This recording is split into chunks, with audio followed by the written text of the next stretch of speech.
Hello and welcome to my YouTube channel. It's been a while, about 20 something days or so, when I last uploaded my last video. I hope you've missed me because I have missed y'all, and thank you all for the love on the other videos. Thank you for the comments, thank you for the likes, thank you for the share. I'm so grateful. So life updates. We've gotten jobs. My husband and I are both working. Just something to survive for now. And obviously our permanent residence card has arrived, so we are officially now permanent residents of Canada, because we now have a valid document, not just the one from Nigeria, but a valid document in Canada that shows we're permanent residents. So what are we going to talk about today? Today, I've decided to talk about who a permanent resident is and what they have access to and how to actually become a permanent resident. After my last video, I had a lot of people ask me on Instagram, on TikTok, and a few friends that what exactly is this permanent residence thing that we've been hearing? What does it mean? What does it mean when you're a permanent resident of? I know it sounds really fancy. Oh, I'm a permanent resident of Canada. I mean, it is fancy at the end of the day if you want to look at it. So first thing is, if you've decided that you want to leave your home country, wherever you are, and you want to leave your home country, the first thing I would say is do extensive research. Like, you cannot take away from extensive research. You can watch a lot of YouTube videos, you can talk to a lot of people, but you still need to research. Even if you have an immigration consultant that is helping you with the process, it's still important that you do your own research, so that when they are speaking, if they're telling you the truth, you know what is the truth, what is not the truth, what is feasible and what's not feasible. So I'll just be using this video to tell you what permanent residency is, who a permanent resident is, and how you can become a permanent resident, particularly of Canada, because I am currently a permanent resident. I went through the entire process, so I have some small inside tips or tips generally about becoming a permanent resident. Please do know that I am not an immigration consultant, neither am I an immigration lawyer or whatever. I am just giving you information based off of what I have studied from the Canadian website. So who is a permanent resident? If you've decided that I am coming as a permanent resident, not a student, who is a permanent resident? A permanent resident is someone who has been given permanent resident status by immigrating to Canada, but is not a Canadian citizen. Most times, not most times, all the time, permanent residents are usually citizens of other countries.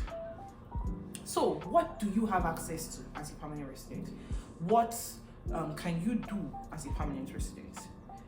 You get most social benefits. A permanent resident will get most social benefits that Canadian citizens receive, including a social insurance number to work in Canada, a healthcare coverage which covers most of your healthcare needs.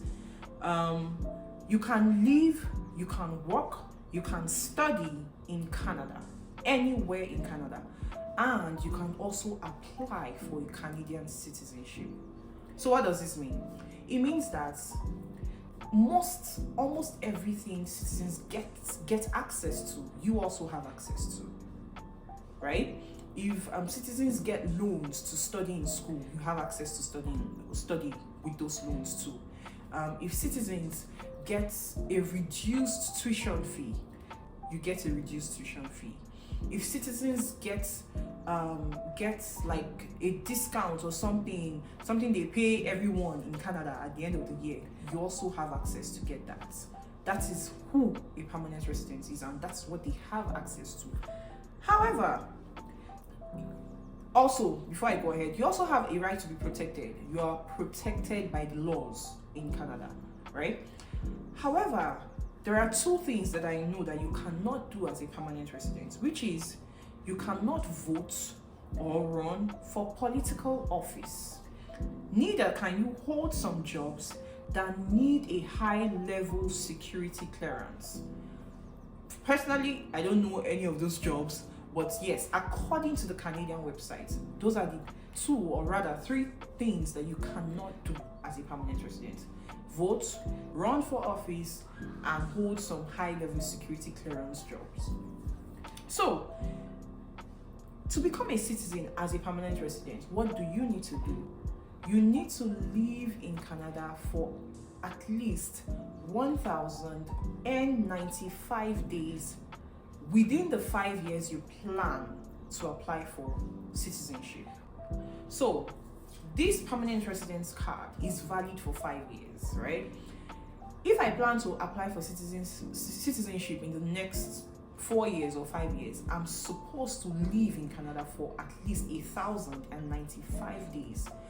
It can be, you don't have to do it as a stretch, right? However, most people opt for doing it at a stretch. So you just stay here for 3 years plus and then you apply for your citizenship, because a lot of people that come as permanent residents actually plan to apply for citizenship. However, this can be renewed. So after 5 years, if for any reason you've not achieved your 1,095 days, or for any reasons some people are not interested in becoming citizens of any other country apart from their birth country. I've seen people like that.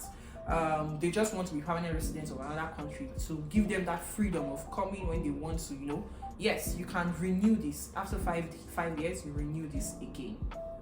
Now, what is the next thing you need to do? You have decided that you're coming as a permanent resident to Canada. You know what a permanent resident has access to. What's the next thing you need to do? I would say the next thing you need to do is go on Google and type CRS Simulator, right? Now, once you type that, the first thing that will pop up, the first link you would see is for the Canadian government CRS Simulator. Please be careful about these links. There are a lot of links that will tell you to pay money to do a test, the CRS test. It's literally like a 2-minute test where you just put in your details. So make sure you are on the Canadian government's own. I'm going to try and link all of this down in the description box below. Yeah. So CRS Simulator. What's the CRS Simulator? Now, the CRS Simulator, for people who don't know, the CRS means Comprehensive Ranking System, right?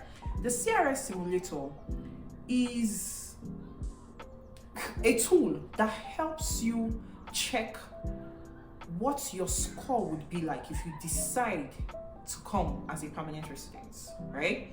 So it asks you questions like, are you married? In fact, that's the first question. What is your marital status? It asks you what level of education.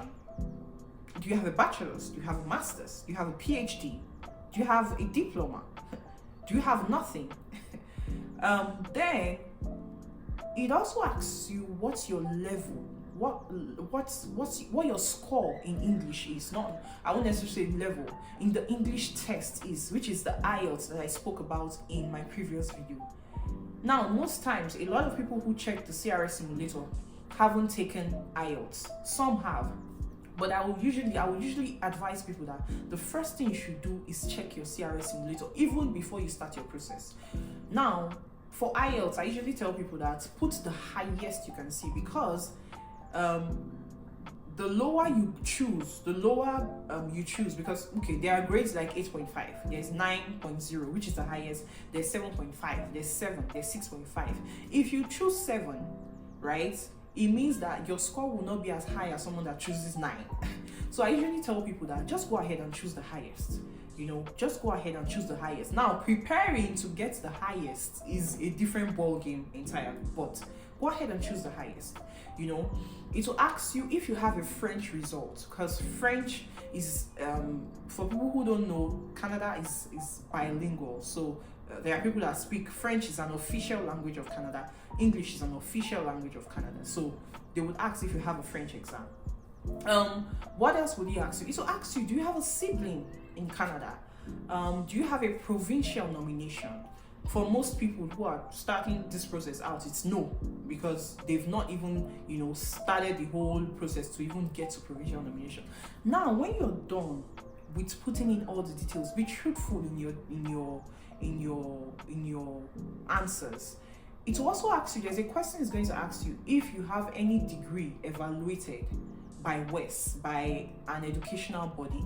You can put yes, because you're coming to Canada, you would have to evaluate your degree at the end of the day, or because you've decided that you want to come to Canada, you have to evaluate your degree. So just put yes. It will ask you if you have foreign work experience, right? How many years do you have? Do you have 4 years? Do you have 5 years? Put the number of years that you have. It will ask you if you have Canadian experience. If you do not have Canadian experience, just go ahead and click no to all of that. When you're done with that, it's going to give you a score based on your age, based on your work experience, based on your education, and based on your English tests.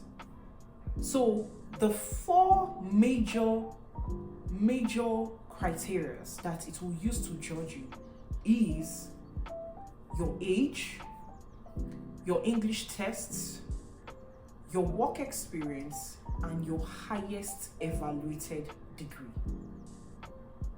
Now, this varies. If you have a husband or you have a spouse, it would also take your spouse into consideration, because it will ask you questions about your spouse, right? Now, when you see your score, if you're under 30, there's a likelihood your score will be, and you have like a master's, or you have like even a bachelor's too, there's a likelihood your score will be around 400 plus or 300 plus or whatever the case. Now, it's at this point you ask yourself certain questions that, okay, if my score is 400 and something, what is the score currently being invited to Canada? If you do your research, if you just type latest express entry scores on Google, you would find out that recently Canada has been inviting people with 500 plus, and that result is almost not achievable if you don't have a second language. And like I said, if you're a French speaker, then your second language is English. If you're an English speaker, your second language is French. If you don't have a second language exam, it's almost impossible to have French, to have 500 plus.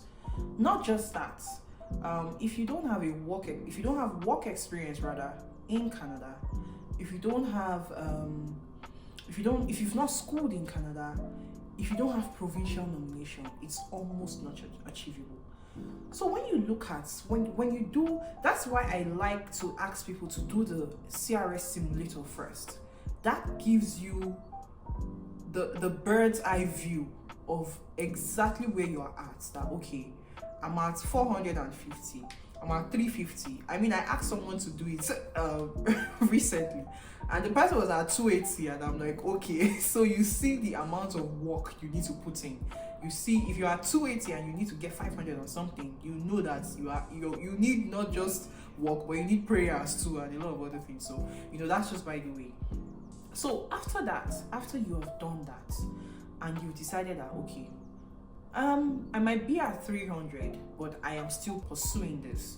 I would like to say that the fact that you are 200 and something should not deter you. It should not discourage you, because Canada is such a place that today they might call 500, the next day they are calling 300 and something for French speakers, or for people who are in trades, who have foreign trades experience, or can show that they can do a particular trade. So your score is not in any way to deter you. It's just to let you know that this is where I am now, and this is where I would have to be, or I have to be, right? So the next thing would be to evaluate, if you have your degrees, if you have your educational degrees, the next thing would be to evaluate your results. And like I said in the previous video, you evaluate your results in different ways, but the one I know of is through the World Education Services. It's WES. You go on their website. Just if you just type WES on Google, they will pop up, and then you go through the process of creating a profile and seeing the fees you need to pay to evaluate your results. After you do that, you start to prepare for IELTS. Please do note that WES would ask you to send your certificates, like a scanned copy of your certificates and your transcripts directly from your school. You send it to them. They will do the evaluating. What they are just trying to see is, I studied computer science, so they would ask, oh, is the computer science, this girl that studied computer science for 3 years or for 4 years, is it equivalent to what we have in Canada, that is our computer science? Is it equivalent to what we call a bachelor's degree? Oh, this girl that studied computer science with, in a 2-year whatever with a diploma, is it equivalent to what we call a diploma in Canada? That's all they do. If it is equivalent, they would give you, oh, he studied a master's, he has a master's degree in Nigeria. Is it equivalent to what we call a master's degree in this? That's all. So it's not a difficult process. The next thing you would do would be to study for IELTS. I tell people that, except you're not an English speaker, I particularly don't find IELTS difficult. Now the time you would use to practice obviously matters, you know. For some people, they need to use 2 weeks. For some people, they need to use a month. For some people, they need to use 2 months. And for some, they need to use 6 months. For some, they need to use 1 year. Now, because IELTS has become, you know, a little more expensive, I know that in my country, it's almost 256,000 naira. That's Nigeria right now. Because it has become a lot more expensive, I will tell people that do not gamble with IELTS. If you know that you need 6 months to prepare for IELTS, do spend 6 months preparing for IELTS so that you don't have to pay 250, and in the next 6 months it might have increased to 350 and you have to pay that. There were people back in the day who wrote IELTS 10 times, 13 times. But at the time, IELTS was 50k, IELTS was 60k. So it wasn't, I mean, it was still a lot by the time you add it up to 13 or 10 times. But it was still reasonably priced, right? Right now, it is off the roof. So take your time to practice. And anyone who asks me about IELTS, the first thing I tell them is go on YouTube and type E2 IELTS. For me, I used them. I used that page. I used that YouTube page, and it was the best decision, I would say, for me, because they are really good. They are really, really good. I did not pay for there's a paid offer. I didn't pay for that. I took advantage of what they had on their YouTube page. I took advantage of the free service that they have on their website, because there's a free version you can, use. Once you digest it too, then you can get a lot of other resources for IELTS. I always advise people that do not hop from one IELTS teacher to another, another one, especially on YouTube, because I feel that is largely confusing. This person's method of answering IELTS or giving answers to IELTS questions is different from that person's method. So once you start combining 4 or 5, I really feel like you're confusing yourself. Stick with 1 or 2 channels that deal with IELTS. I can tell you that E2 is a good one.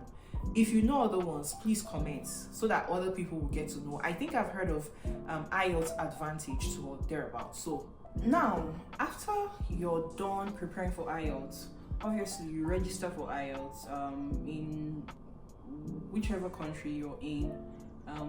You go on IELTS. Just type IELTS on Google or register for IELTS on Google and go ahead and register. Choose a preferred date. You choose if you want the computer-based exam or you want the paper-based exam. I prefer the computer-based because it's just easier.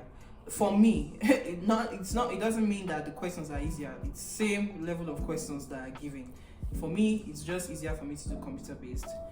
Now, after you're done with your IELTS and your result has been evaluated, please, all through this, like while going through all of this, continue your research, because you don't want to be through with IELTS or through with WES and you're asking yourself, oh, how am I going to get to Canada? Now, I've done everything this lady said I should do. So how I will take reach Canada? Nah.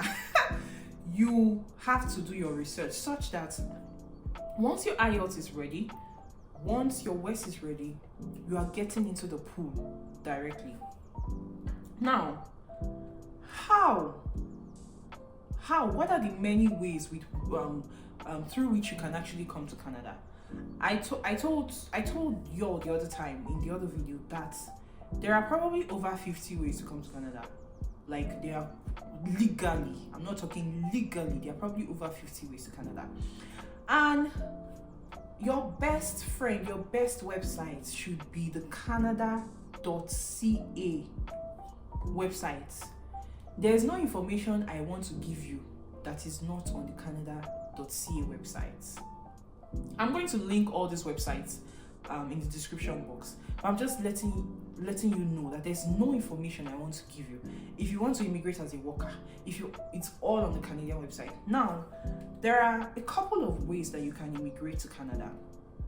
One is through the express entry pool, the normal express entry pool, which is what you calculated. That's the CRS.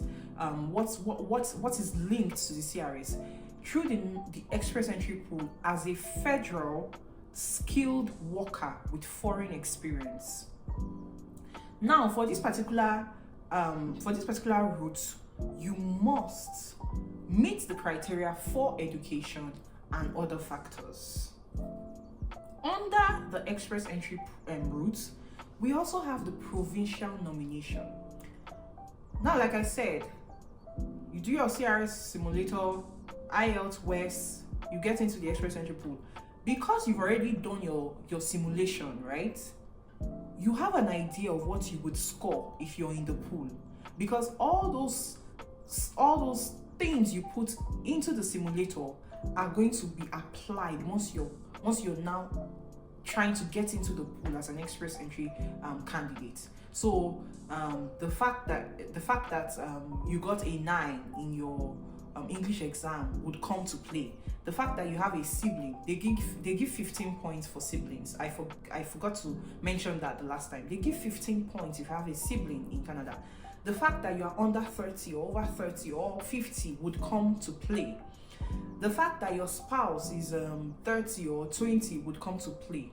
The education, everything that you put into that simulator is going to come to play once you get into the pool. Once you get into the pool, you can explore provincial nominations. Let's say you're 50 or you're 40 something or you're 30 something, and your score, if you have a spouse, with your spouse, is about 330. I don't want to use the people that have 400 plus, because they're still close. They're still like 100 points to whatever it is that is being invited. Now, let's say your score is 300, right? Like, you've looked at your score and you're like, God, my score is 300. Where am I starting and where am I ending, right? You can explore the provincial nomination. This is another level of research you would do. So after you've researched on the general express entry pool, the next thing is, I think we have about 12 provinces in Canada or 11. I don't remember anymore. You go on the canada.ca and you start to check province by province. So the first province you'll see is Alberta, because that starts with A. It's arranged, I think, alphabetically. You start to check. They would ask you, what province would you like to come on the canada.ca website. All Or you can even just go to Google, how to immigrate to Alberta as a provincial nominee. As simple as that. Or immigrate to Alberta. You check, what do they need? What does Alberta need to give me a provincial nomination? Now, let me tell you the good part about any province that gives you a nomination. That province will add 600 points to whatever you have. It's not just Alberta. There's British, they call it Alberta or Alberta. So, it's not just Alberta. There's British Columbia. There's Ontario. There's Saskatchewan. There's Manitoba. There's Quebec. There are a lot. Like, it's just not coming to my head right now. There are a lot. There's Nova Scotia. And guess what? A lot of these provinces, they don't require a lot. Once you prove to them that you are of use to them, in terms of maybe your foreign work experience, if you have experience as a tailor, if you go on YouTube, there are people who have moved to Canada as tailors because they have experience working as tailors. There are some provinces where what they need is just, are you a tailor? If you're a tailor, we need you. And all of this is contained on their website. So you check Alberta, you check British Columbia, you check every province they have in Canada, and you check what they need for you to come as a provincial nominee. And I would not like that you disqualify yourself based off the fact that you got 300 in your CRS whatever in your simulation. Do not disqualify yourself. Just go ahead and check all of those provinces and check their requirements, check the skills they need. If you need to work for the next 1 year or 2 years, because most times they need you to have worked for at least 1 year in that skill you say you have. This is April of 2024. I tell people that if you really want to do something, you will do it. So if you have a plan that you want to leave Nigeria, even if it will take you till 2026, you will work on that. So let's say you find out that, a particular province is in need of carpenters or in need of a particular skill that you have.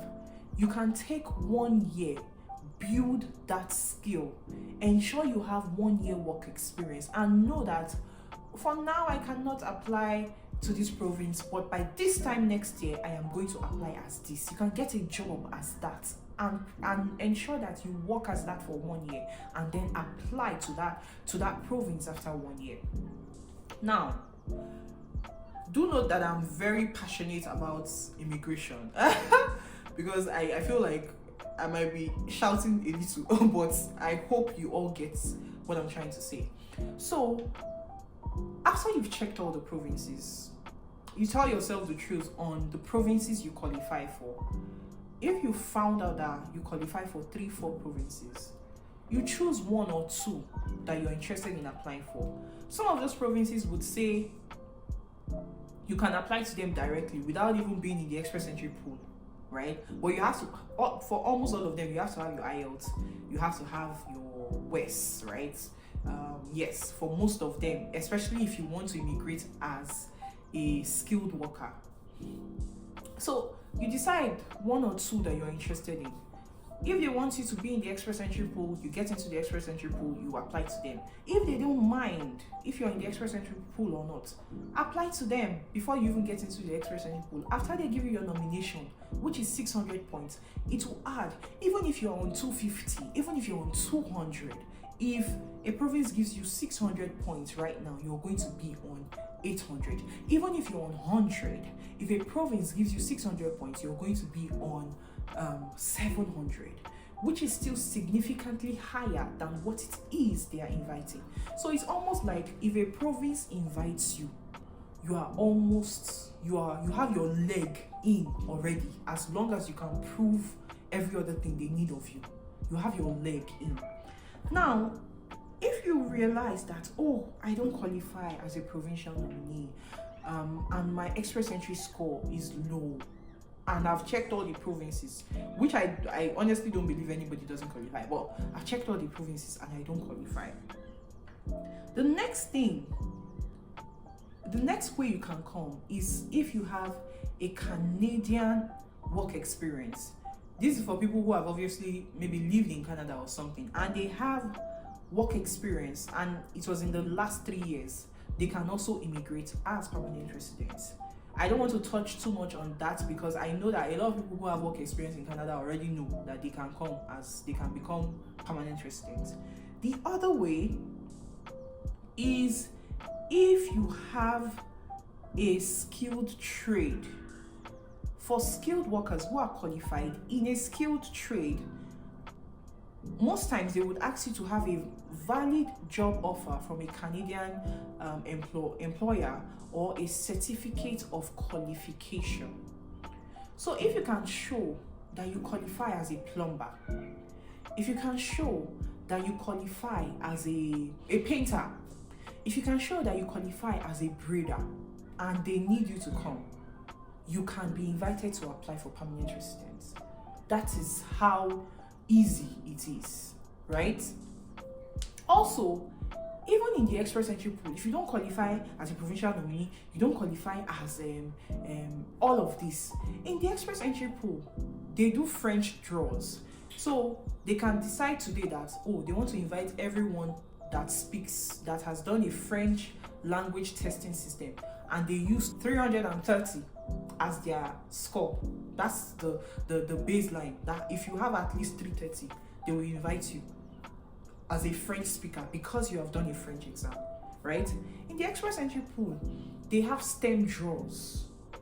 Where they invite architects, invite vet doctors, invite so many, so you don't necessarily have to have 500 and something. If you have your 300 and something and you've done your research, I'm certain that there's something that is for you on the Canadian website. After you've done all of this research and you're in the pool, I think it's just to wait really, and you can upskill during that time. What I mean by upskill is if you think that you've done your research and it looks like you don't qualify for any skill trade, coming to Canada as a STEM, you just might need to take another degree or take another job or work experience to help at least give you 1 year of work experience in a field that you know they need in Canada. And in the next 1 year, you will be almost sure of coming to Canada. Also, when you're in the express entry pool, there are some provinces that don't need you to apply. They will just come and pick you by themselves. Like you're in the pool just chilling, with your results. They'll go into the pool, pick you and say, please come and apply to our province, and that's it. I'm really hopeful that this video will help anyone interested in applying for permanent residence in Canada. I'm going to be putting all the links down in the description box below. I would say that I've said a lot and it might look like I'm rambling. However, if you do your research, it would start to make sense that, oh, this is what this person was saying. Oh, this is what that person was saying. When I was going through this process, I did a lot of research that was confusing at first. I watched a lot of videos and different people said different things.